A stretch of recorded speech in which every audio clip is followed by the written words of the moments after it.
Welcome to the Heavy Spoilers Show. I'm your host Definition, and if you're currently stuck indoors and occupying your home, then you really need to check out this new Netflix thriller. The Occupant has just dropped on the platform today, and as soon as I saw that Mario Casas was starring in it, I had to check it out. He was part of the cast in one of the best thrillers I've ever seen called The Invisible Guest, which you should definitely check out if you haven't. Similar to that movie, The Occupant is full of twists and turns, and throughout this video we're going to be breaking down everything you need to know about the film and its ending. There will be heavy spoilers here, so if you haven't had a chance to check it out yet, then I highly recommend that you turn off now. Make sure you subscribe to the channel for videos like this every day, and if you enjoy it then please give it a thumbs up. With that out of the way, thank you for clicking the video. Now let's get into our breakdown of The Occupant. Okay, so The Occupant is a Spanish movie that is titled Hogar in its native language. This roughly translates to home, and the movie is pretty much laced with the question of what truly makes one. Is it the bricks and mortar that create the environment that the occupiers live in, or the occupiers themselves? Is it the symbol of status that it provides, and can we truly ever keep our home due to time, passing on, and the circle of life? It's something that The Occupant poses to audiences, and though the protagonist falls towards the more material aspects, it does leave the audience to ask ourselves what really matters. We follow Javier, a once successful marketing executive that is long past his prime. The movie opens with him interviewing for a job and showcasing his best work, an advertisement on a home with a strapline, "The life you deserve."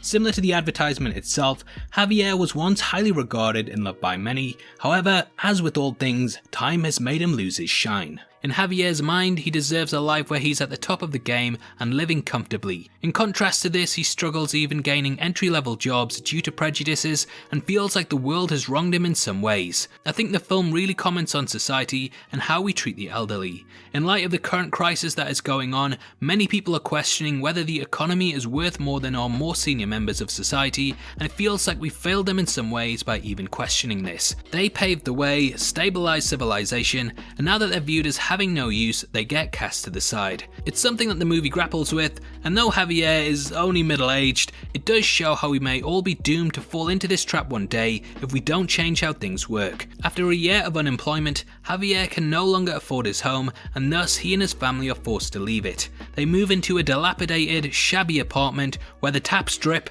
all of the time, and I'll get into the meaning behind that later in the video. It starts off a chain of events that have major consequences, and the movie centers around Javier trying to win back the life he views himself as deserving. One day he discovers that he still has a set of keys to his old home, and he begins stalking the family that has moved in there. Slowly he tries to get closer to them in any way that he can, and they become his obsession. The film is very much about trying to regain the things that one has lost, and for Javier this represents a number of elements, including the property to the youth that the family have. They are pretty much the younger, happier versions of his own family, and both families mirror each other in many ways. I'm sure one day we will all be in a place where we look at people who are in a position that we once were with complete envy. It becomes easy to sympathize with Javier's jealousy, and it often feels like time is slipping away like sand in our hands. The stronger we try to hold on to it, the faster it slips away, and we watch as Javier slowly becomes more and more desperate. Now, one of the most interesting aspects of the film that truly speaks to Javier's personality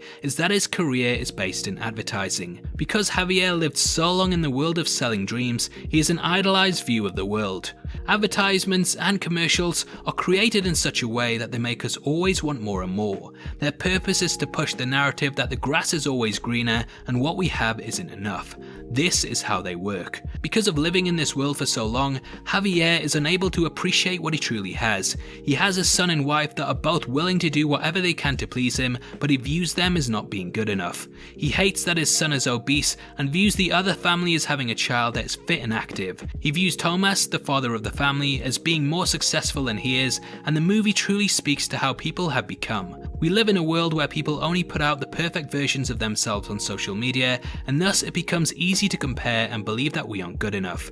Javier is obsessed with materials, and even though he can't afford it, he still refuses to sell his BMW at several points due to the image that it portrays to the world of success. This is of course mirrored in our online life, in which many of us try to appear like we are constantly winning in order to keep up with others who to appear the same way. Even though we know it's all fake on our end and theirs, we still fall victim to it, and it's such an interesting character study that makes this a brilliant watch. He unearths Thomas was an alcoholic that almost caused a fatal crash with his family after drunk driving. Thomas attends AA meetings, and this is where Javier sparks up a friendship with him. Now there are two key differences between the characters here that indicate why one is happy and why the other isn't. Thomas nearly lost his family, and thus he will do whatever he can to hold on to them. He is really working for it, even if it doesn't always work. However, Javier will do whatever he can to get his old life back, even if it means losing his family. He refuses to give up the status that he once had, whilst Thomas will constantly try over and over to give up his obsession with alcohol in order to hold on to the things that are dearest to him. Both want to change though and prove that they are better than others think they are, and thus they find some kinship in their stories. Even when Thomas tells Javier that things aren't always sunshine and roses, he still ignores it because he has this core aspect built into his mind that there is this idealized version of life. Thomas has a job that he gained through his father-in-law owning a successful company, and similar to Javier, he wishes to be at the top. However, Javier doesn't just want to take Thomas's belongings, he wants to be him and what he represents, and unlike him, he will go to Machiavellian ends to do it. He views the apartment as making him above all, and there's actually imagery that I found almost signifying that he viewed himself as godlike, looking over all, even controlling life and death.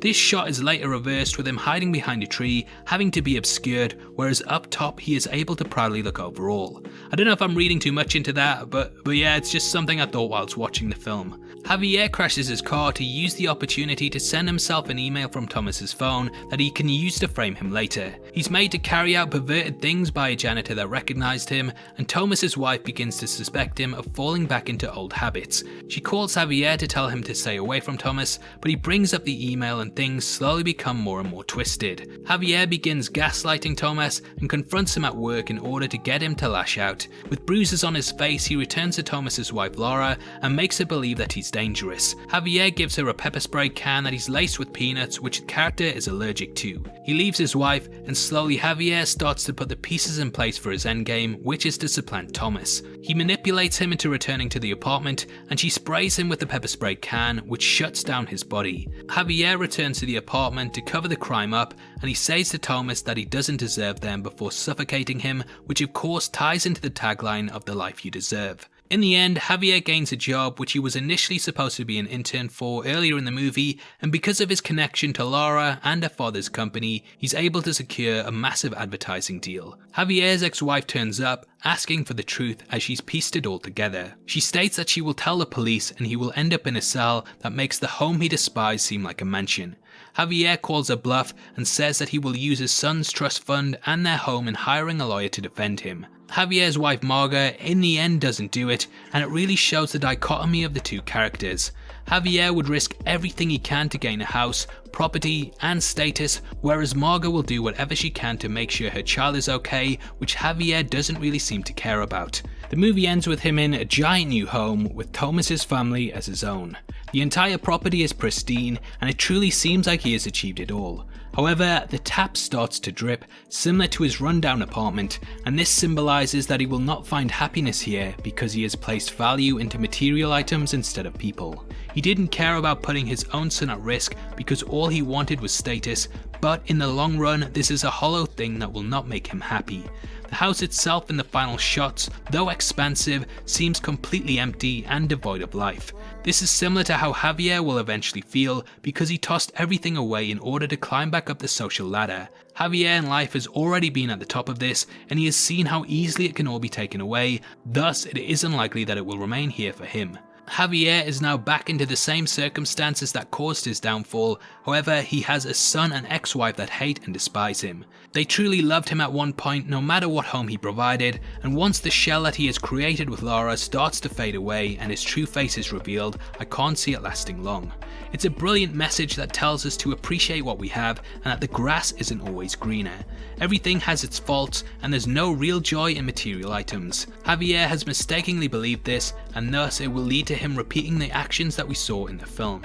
It's a truly haunting ending that left me with goosebumps and the message that we should all appreciate what we have.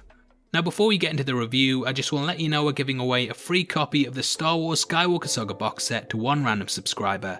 All you have to do to be in with a chance of winning is like the video, subscribe to the channel and leave your thoughts on the film in the comments section below. The winner is going to be chosen at random on the 15th of April and the set will be shipped out from then to whoever gets the prize, so best of luck to everyone who takes part. Okay, so what did I think of the film? Well, overall, The Occupant is an astonishing film, and I'm so glad that Netflix are dropping some big movies at the moment. Alongside The Platform, both are truly astounding, and I absolutely adored the pair of them. The Occupant is definitely one to watch right now, as it's perfectly crafted, acted, and it carries a strong message that I think works on a lot of levels. I really enjoyed it, and I highly recommend that you check out the movie, and that's why it gets a 9 out of 10. Now obviously I'd love to hear your thoughts on The Occupant and what you took from it. Comment below and let me know, and if you enjoyed this video then please give it a thumbs up and make sure you check out our breakdown of last week's big Netflix release, The Platform, which is going to be linked at the end. We talk about all of the metaphors in that film and the true meaning behind it, so it's definitely worth checking out if you want to know more. If you want to support the channel from as little as 99 cents a month, then please click the join button below.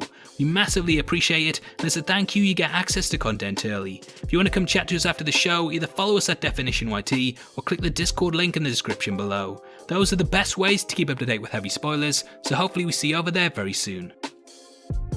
This is a channel for people who are mad into movies, so if that's the kind of thing you like, hit subscribe. Huge thank you for taking the time to watch this. I've been Definition, you've been the best, and I'll see you next time. Take care, peace.